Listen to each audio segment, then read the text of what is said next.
সবাইকে আমন্ত্রণ জানাচ্ছি বিআরবি হসপিটালস লিমিটেড নিবেদিত রমজানি স্বাস্থ্য ভাবনা অনুষ্ঠানে পাওয়ার্ড বাই বিআরবি কেবলস।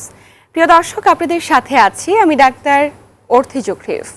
চলছে মুসলিম ধর্মাবলম্বীদের সংযম এবং রহমতের মাস পবিত্র মাহে রমজান। দর্শক, এই রমজান মাসে ত্বকের সুরক্ষার ব্যাপারে আমরা খানিকটা উদাসীন থাকি এবং দীর্ঘ সময় না খেয়ে থাকার কারণে আমাদের ত্বকটা খানিকটা শুষ্ক হয়ে যায়। কিন্তু এই শুষ্কতার মাঝে নিজেকে সুরক্ষিত রাখবার জন্য কিংবা আমাদের ত্বকটাকে আরেকটু ভালো রাখবার জন্য করণীয় বিষয়গুলো কি হতে পারে, আজ আমরা কথা বলবো এই প্রত্যেকটি বিষয় নিয়ে। এবং আলোচনা করবার জন্য স্টুডিওতে আমাদের সাথে উপস্থিত রয়েছেন একজন বিশেষ অতিথি।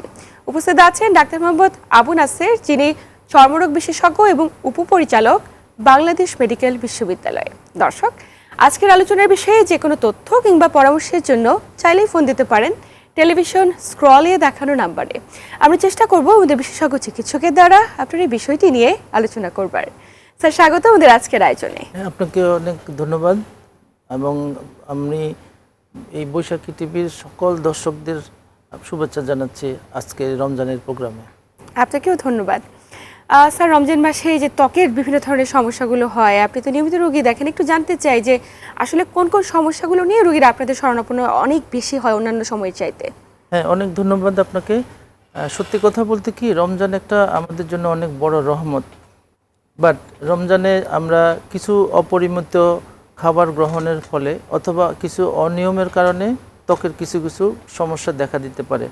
সবচেয়ে যে বড় সমস্যা দেখা দেয় যে আমাদের অনেকেই পরিমিত পানি পান করেন না, অথবা যে পরিমাণ পানি পান করেন সেটা পর্যাপ্ত হয় না, যার কারণে ত্বকের প্রধানত যেটা হয় ড্রাইনেস বা ত্বক শুষ্ক হয়ে যায়। ত্বক শুষ্ক হওয়ার কারণে অনেকগুলা সমস্যা দেখা দিতে পারে। যেসব রুগীদের সাধারণত আগে সোরিয়াসিস থাকে, অথবা ক্রনিক একজিমা থাকে, অথবা সেবোরিক ডার্মাটাইটিস থাকে, এই ধরনের ক্ষেত্রে তখন পানি শূন্যতার কারণে তার এইসব রোগের প্রাদুর্ভাবগুলো বেড়ে যায়। তখন সে অনেক চুলকানির যে সমস্যাটা সেটা নিয়ে আমাদের কাছে আসে। এই অভিযোগটাই বেশিরভাগই রোগীরা করে থাকেন। তো এই যে স্যার এত ধরনের জটিলতাগুলো হচ্ছে, আমরা তো আসলে দীর্ঘ সময় না খেয়ে থাকছি, প্রায় 10-12 ঘন্টা না খেয়ে থাকার কারণে আমাদের ভিতরে যে পানি শূন্যতা হচ্ছে, তাতে করে ত্বক শুষ্ক হয়ে যাচ্ছে। এই পানি শূন্যতার কারণে ত্বক শুষ্ক হয়ে যাওয়া প্রতিরোধে আপনার পরামর্শ কি থাকবে? ইফতারের আইটেমে কি খাবার পরামর্শ দেবেন এবং ইফতার থেকে সাহারি পর্যন্ত পুরো সময়টাকে কিভাবে তারা মেনটেন করবে? ধন্যবাদ। এখানে যেটা করি আমরা, ইফতার থেকে শুরু করে সাহারি পর্যন্ত আমরা খাবারগুলোকে আমাদের মতো করে সাজাতে পারি এভাবে। বেশিরভাগই আমরা পরিমিত পানি পান করব। পরিমিত বলতে একজন সুস্থ স্বাভাবিক মানুষের জন্য প্রতিদিন অন্তত 2 থেকে 2.5 লিটার পানি দরকার হয়।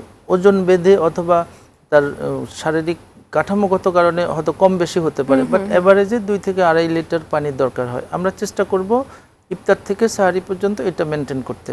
আর খাবার আমরা যখন সিলেক্ট করব, খাবারগুলোর মধ্যে আমরা চেষ্টা করব বেশিরভাগই ভেজিটেবলস, শাকসবজি খেতে, এবং ফ্রুটসগুলো যেগুলোর ভিতরে পানীয় আছে, যেমন শসা, তারপরে আমাদের অন্যান্য যে তরমুজ, এই খাবারগুলোকে আমরা বেশি বেশি যোগ করব। এবং খাবার পানি একবারে না খেয়ে আমরা ধাপে ধাপে ইফতারের পরে কিছুক্ষণ, আবার সন্ধ্যা রাতে খাওয়ার পরে কিছুক্ষণ, তারপর কিছু পরিমাণ পানি, এবং সাহারি খাওয়ার পরে কিছু পানি, আমরা এইভাবে ভাগ করে করে চেষ্টা করব 2 থেকে 2.5 লিটার পানি মেনটেন করতে। যদি আমরা এটা মেনটেন করতে পারি, আশা করি আমাদের এই ত্বকের যে সমস্যাগুলো, এই সমস্যাগুলো খুব সহজেই দূর করা সম্ভব।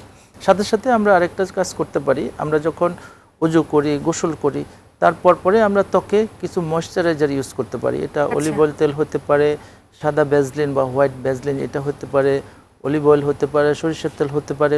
এগুলো যদি আমরা ময়েশ্চারাইজার ইউজ করি তাহলে আমাদের ইনশাআল্লাহ দূর হয়ে যাবে।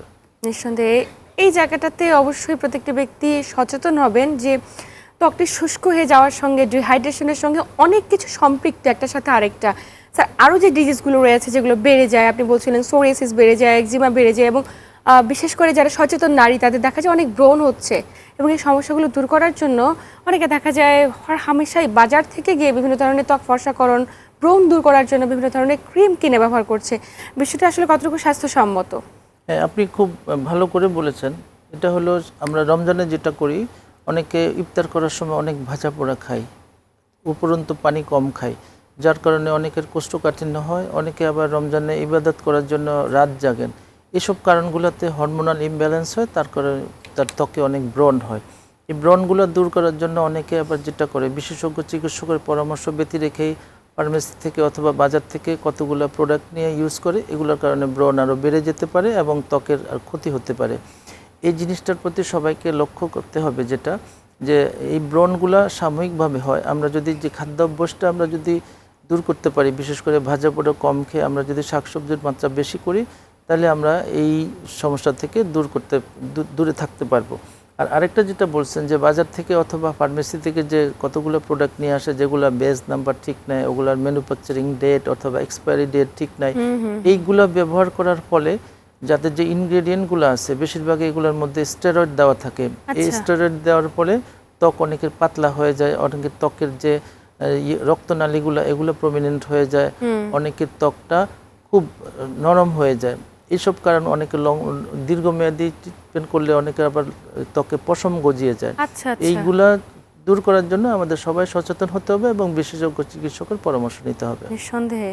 স্যার, একটি বিষয় এই ক্ষেত্রে নিয়ে আসতে চাই যে অনেকেই ত্বককে আরও একটু সুন্দর করার জন্য ইদানিং আমরা খেয়াল করি যে একটা ট্রেডিশন চলছে যে অ্যাস্থেটিক ডার্মাটোলজিস্টদের কাছে গিয়ে অথবা পার্লারে গিয়ে তারা বিভিন্ন ধরনের বোটক্স ফিলার করে নিজেকে আকর্ষণীয় করে তোলার চেষ্টা করছে।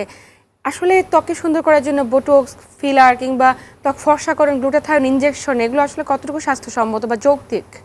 এটা অনেকটা গুরুত্বপূর্ণ বিষয়। সেটা হলো আমরা সাধারণত ত্বকের যে যত্নের জন্য আমরা এস্থেটিক ডার্মাটোলজিস্ট যারা আছেন তারা প্রতিনিয়ত চিকিৎসা দিয়ে থাকেন, বাট কতগুলো অবৈজ্ঞানিক এবং অদক্ষ লোকের মাধ্যমে এই কাজগুলো যখন হয়, বোটক্স ফিলার বা আপনি যেটা বলছিলেন যে ত্বককে ফর্সা করানোর জন্য অনেক সময় পার্লারও এসব কাজগুলো হয়ে থাকে, এগুলোর কারণে যেটা হয় যে প্রোডাক্টগুলো যদি মানসম্মত না হয় এবং দক্ষ হাতে যদি এই প্রসিডিওরগুলো না হয়, বিশেষ করে রিঙ্কেলের জন্য অনেকে বোটক্স নিয়ে থাকেন, তারপরে ফর্সা হওয়ার জন্য অনেকে গ্লুটাথিয়ন ইনজেকশন নিয়ে থাকেন, এগুলো যদি দক্ষ হাতে এবং প্রতিনিয়ত যেটা যে সঠিক মাত্রায় যদি না হয়ে থাকে তখন উল্টা তার ত্বকের ক্ষতি হতে পারে। রিঙ্কেলের জন্য সাধারণত আমরা বা রিঙ্কেল বা ভাঁজ পড়ার জন্য আমরা সাধারণত বোটক্স ইনজেকশন নিয়ে থাকি, এগুলো যদি অ্যাপ্রোপ্রিয়েট না হয় তাহলে রিঙ্কেলটা প্রমিনেন্ট হতে পারে।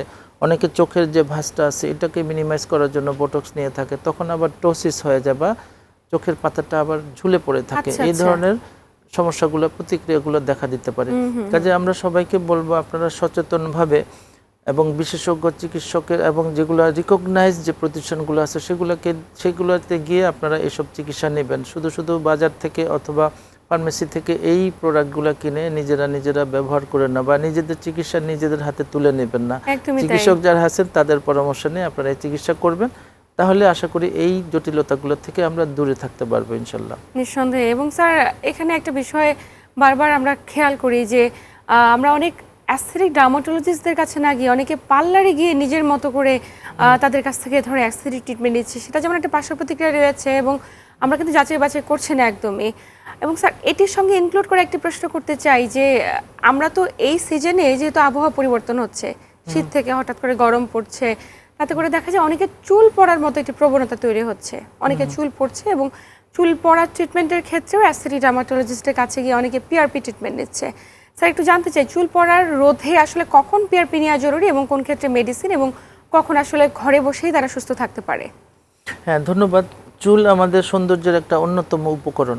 আমরা চুলের সঠিক যদি যত্ন না নিতে পারি তাহলে চুল পড়তে পারে। অনেকগুলো কারণে চুল পড়ে, ব্যক্তিগত কারণ, হরমোনাল কারণ, তার লাইফস্টাইলের কারণে, তার খাদ্যাভ্যাসের কারণে চুল পড়ে থাকে। সাধারণত আমরা যদি দেখে থাকি যে যদি থাইরয়েড হরমোনের কোনো সমস্যা হয়ে থাকে সে কারণে চুল পড়ে। আবার অনেকের ভিটামিনের অভাবে, বিশেষ করে ভিটামিন ডি, ভিটামিন B12 এসবগুলোর কারণে চুল পড়ে অভাবে।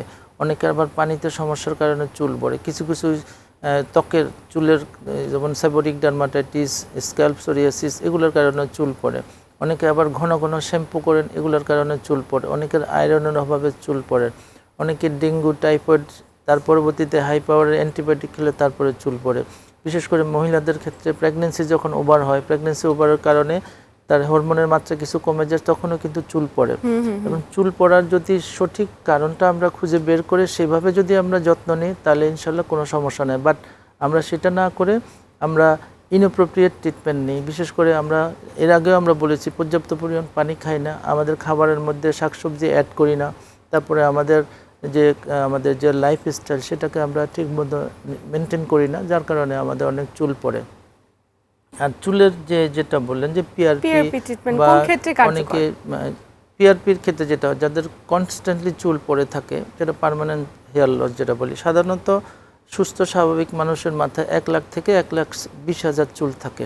এই চুলগুলা 2-3 থেকে বছর পর পর চুল পড়ে যায়, আবার নতুন চুল গজায়। এই যে চুল পড়া এবং চুল গজানোর একটা রেট আছে, অনেকের ক্ষেত্রে 50টা বা 100টা চুল প্রতিদিন পড়তে পারে। এর বেশি যখন পড়ে তখন আমরা এটাকে নোটিশ করি। আচ্ছা, আমরা যখন এটা অ্যাসেস করতে পারি এই কারণে চুল পড়ছে, সেক্ষেত্রে আমরা চুলের জন্য যে পিআরপি যেটা বললেন, লেজার থেরাপি আছে, ইভেন হেয়ার ট্রান্সপ্লান্টও আছে। আচ্ছা, বাট হেয়ার ট্রান্সপ্লান্ট সবসময় আমরা অ্যাডভাইস করি না।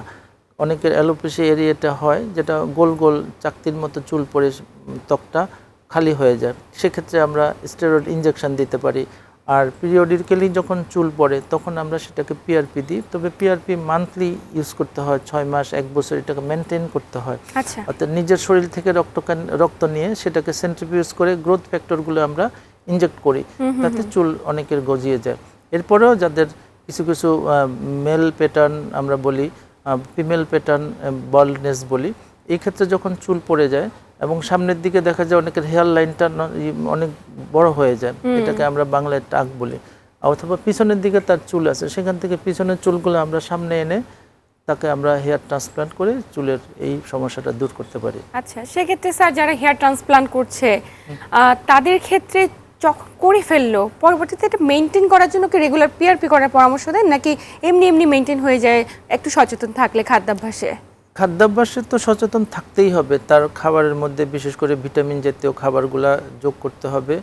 আর পিআরপি তার 6 মাস বা 1 বছর পিআরপি করে করে এটাকে মেনটেন করতে হবে, নাহলে যে হেয়ার আমরা যে হেয়ারগুলো গ্রাফট করলাম, সেই গ্রাফটের হেয়ারগুলা ঠিকমতো পজিশনে স্টে করার জন্য তাকে অবশ্যই এই পিআরপি মেনটেন করতে হবে এবং তার খাদ্যাভ্যাসের পরিবর্তন আনতে হবে, নাহলে তার এই হেয়ার ট্রান্সপ্লান্টটা সাকসেসফুল হবে না। নিঃসন্দেহে। এবং এই জায়গাটাতে খাদ্যাভ্যাসের পরিবর্তনের বিকল্প কিছু নেই। স্যার, একটি প্রসঙ্গে আসবো যে সোরিয়াসিস গত কয়েক বছরের তুলনায় এবছর অনেক ব্যাপক আকার ধারণ করেছে। আমাদের আসলে অপারগতা কোথায়, কি কারণে আমরা এটাকে নিয়ন্ত্রণ করতে পারছি না? প্রথমত আমাদের এটা জানতে হবে যে সোরিয়াসিস রোগটা কি। সোরিয়াসিস এক ধরনের চর্মরোগ, সারা বিশ্বে প্রায় 2-3 লোক, মানে 2-3% লোক এই সোরিয়াসিস রোগে আক্রান্ত।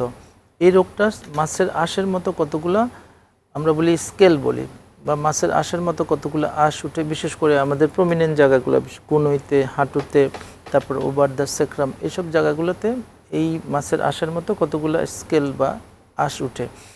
এটা একটা অটো ইমিউন ডিজিজের মতো অনেকটা, এবং এটা আমরা বলি রিল্যাপসিং টাইপের ডিজিজ। আচ্ছা। যেমন আমাদের জ্বর হয়, জ্বরের ওষুধ খেলাম, জ্বর সেরে গেল, আবার যে জ্বর হবে না এমন কোনো গ্যারান্টি নেই। সোরিয়াসিস রোগটাও তাই, ভালো হয়ে গিয়ে আবার হয়, ভালো হয়ে গিয়ে আবার হয়। তাহলে এটা কীভাবে নিয়ন্ত্রণ করতে হবে? এটা নিয়ন্ত্রণ করার জন্য কিছু কিছু আমরা ডক্টররা কিছু ওষুধ প্রেসক্রাইব করি, বাট পেশেন্টের যে লাইফস্টাইলে কিছু চেঞ্জ করতে হয় খাওয়া দাওয়ার বিষয়ে। যেমন সাইট্রাস ফ্রুটগুলা, যেগুলো টক জাতীয় খাবারগুলো, লেবু, কমলা লেবু, জাম্বুরা, টমেটো, এই খাবারগুলো যখন বেশি খায় তখন তার সোরিয়াসিসটা অ্যাগ্রাভেট করতে পারে। রেড মিট, গরু, খাসি, মহিষ, এই খাবারগুলো যখন খায়, কোক, 7-আপ, এগুলো যখন খায়, এই রোগটা অ্যাগ্রাভেট করতে পারে। কাজে এই খাবারগুলো থেকে আমাদের বিরত থাকতে হবে, এটা একটা। 2 নম্বর হলো, অনেকে মনে করে গোসল করার সময় ঘষামেজি করে একদম তুলে দিবে, ফ্রিকশন করে, এই ফ্রিকশনে বেড়ে যায়। অনেকে গরম পানি ঢালেন, গরম পানি বেড়ে যেতে পারে। অনেকে টেনশন করে যে রোগটা নিয়ে কি করব, এই টেনশনে বেড়ে যেতে পারে। আবার অনেকে, বিশেষ করে যারা গ্রামাঞ্চলে থাকেন, কাজকর্মের জন্য রোদে যায়, সরাসরি রোদের আলো লাগলে এটা বেড়ে যেতে পারে। এই কারণগুলোতে সাধারণত সোরিয়াসিস অ্যাগ্রাভেট করে। গত কয়েক বছর যাবৎ আমাদের বৈশ্বিক যে উষ্ণতা বেড়ে যাচ্ছে, তার অন্যতম কারণে আমাদের এই সোরিয়াসিসের মাত্রা তো বেড়ে যাচ্ছে। আমরা যার কারণে এটাকে যে মাত্রায় রোধ করার কথা সেই মাত্রায় আমরা রোধ করতে পারছি না। পাশাপাশি যে সচেতনতার কথা বললাম, এগুলো অনেকে আমরা ফলো করি না। অনেকে এটার জন্য আবার একটু বিভিন্ন রকমের ট্রিটমেন্ট করেন, হোমিও ট্রিটমেন্ট করেন, তারপরে দোকান থেকে বা বাজার থেকে নিজেদের মতো করে চিকিৎসা দেন।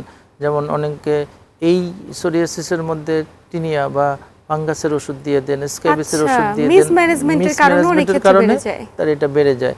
কাজেই অনেক সময় যেটা হয় যে এই সোরিয়াসিস রোগটা ট্রিটমেন্ট করার জন্য যে চর্মরোগ ডক্টরের কাছে না এসে অন্য ডিসিপ্লিনের ডক্টরের কাছে গেলেন, সেক্ষেত্রে ওনাকে হয়তো বা রেফার করার পরেও উনি না গিয়ে ওনার মতো করে চিকিৎসা করলেন। এই যে তার যে মিসম্যানেজমেন্ট এবং তার লাইফস্টাইলের চিকিৎসকের প্রতি আস্থাহীনতা কিংবা ফার্মাসিস্টদের প্রতি ভরসা করা, রাইট, এইসব কারণে সোরিয়াসিস দিন দিন বেড়ে যাচ্ছে। তো আমরা চেষ্টা করব বা আমরা বলবো যারা সোরিয়াসিসে আক্রান্ত বা এই ধরনের চর্মরোগে আক্রান্ত বা যে রোগেই আক্রান্ত সেই বিষয়ের বিশেষজ্ঞ যারা, সেই বিশেষজ্ঞদের দ্বারাই চিকিৎসা করা উচিত। নাহলে দেখা যাবে যে এই রোগের যে কোনো রোগের মাত্রা তখন বেড়ে যেতে পারে। একদমই তাই। এবং এই জায়গাটাতে প্রত্যেকটি ব্যক্তি হয়তো সচেতন হবেন, যে কোনো ধরনের ডিজিজ স্কিনে যদি হয় আর্লি স্টেজে যদি চিকিৎসকের কাছে যায় হয়তো বা জটিলতার মাত্রা অনেকখানি কমিয়ে আনা সম্ভব। স্যার, একটি বিষয় আপনার কাছে জানতে চাই, যেহেতু রমজান মাস চলছে এবং পুরো রমজান জুড়ে আমরা বয়স ভেদে প্রত্যেকটি ব্যক্তি যাতে সুরক্ষিত থাকে, নিজের ত্বক থেকে আরেকটাকে সুরক্ষিত রাখতে পারে, আপনার পরামর্শ কি থাকবে? এটা অনেক গুরুত্বপূর্ণ বিষয় যে রমজান একটা আমাদের সিয়াম সাধনার মাস। আমরা রমজানে সবাই রোজা রাখি, তবে রোজা রেখে আমাদের যেটা আমরা বারবার বলি যে আমাদের লাইফস্টাইলটাকে আমরা যদি চেঞ্জ না করি তাহলে আমাদের ভিতরে চেঞ্জ আসবে না এবং ত্বকটা ঠিকমতো ভালো থাকবে না। এবং আমরা যেটা বললাম খাদ্যাভ্যাসের সাথে সাথে আমরা কিছু ময়েশ্চারাইজার ইউজ করব এবং আমরা চেষ্টা করব পরিমিত ঘুমাতে এবং পরিমিত বিশ্রাম নিতে। তাহলে আমাদের ইনশাল্লাহ সবার ত্বক ভালো থাকবে এবং সবাই আমরা সুস্থ থাকবো ইনশাল্লাহ। নিঃসন্দেহে। এবং এই জায়গাটাতে ত্বককে সুরক্ষিত রাখবার জন্য খাদ্যাভ্যাসে কিছুটা পরিবর্তন আনা নিশ্চয়ই জরুরি। যেমন আমরা ভাজা পোড়া খাচ্ছি, তৈলাক্ত খাবার খাচ্ছি, সেগুলো আমাদের ত্বকের জন্য ক্ষতির কারণ হচ্ছে। কোন খাবারগুলো রোধ করার পরামর্শ দেবেন একদম ছোট্ট করে জানবো, শেষ প্রান্তে শুধু আছি। ত্বকের জন্য না, এই যে অতিরিক্ত ভাজা পোড়া খাওয়া, তৈলাক্ত খাওয়া শুধু ত্বকের জন্য, এটা আমাদের গ্যাস্ট্রিকের সমস্যা করতে পারে, আমাদের নিউরোলজিক্যাল সমস্যা করতে পারে, চুল পড়া করতে পারে, আমাদের অনেক হার্ট অ্যাটাক করতে পারে, অনেক ধরনের অসুখ হতে পারে। এই জন্য আমরা সব চেষ্টা করব মানে চর্বিযুক্ত খাবার, তৈলাক্তযুক্ত খাবারটাকে আমরা অবশ্যই বর্জন করব, পর্যাপ্ত পানি পান করব, শাকসবজি খাবো বেশি করে। নিঃসন্দেহে একদম শেষ প্রান্তে চলে এসেছি। খুবই চমৎকারভাবে বলেছেন। প্রত্যেকটি তথ্য হয়তোবা দর্শকদের জন্য অনেক বেশি উপকারে আসবে এবং আমরা আলোচনার একদম শেষ প্রান্তে। স্যার, আপনাকে আন্তরিক ধন্যবাদ গুরুত্বপূর্ণ তথ্য এবং পরামর্শের মাধ্যমে দর্শকদের উপকৃত করবার জন্য। আপনাকেও ধন্যবাদ এবং দর্শকদেরও অনেক অনেক ধন্যবাদ। প্রিয় দর্শক, এই ছিল আমাদের আজকের আয়োজন। আসুন খাদ্যাভ্যাসে, জীবনযাপন পদ্ধতিতে একটুখানি সচেতন হয়ে নিয়মতান্ত্রিক জীবনযাপন করি। সবাই ভালো থাকুন, সুস্থ থাকুন এবং বৈশাখী টিভির সাথেই থাকুন।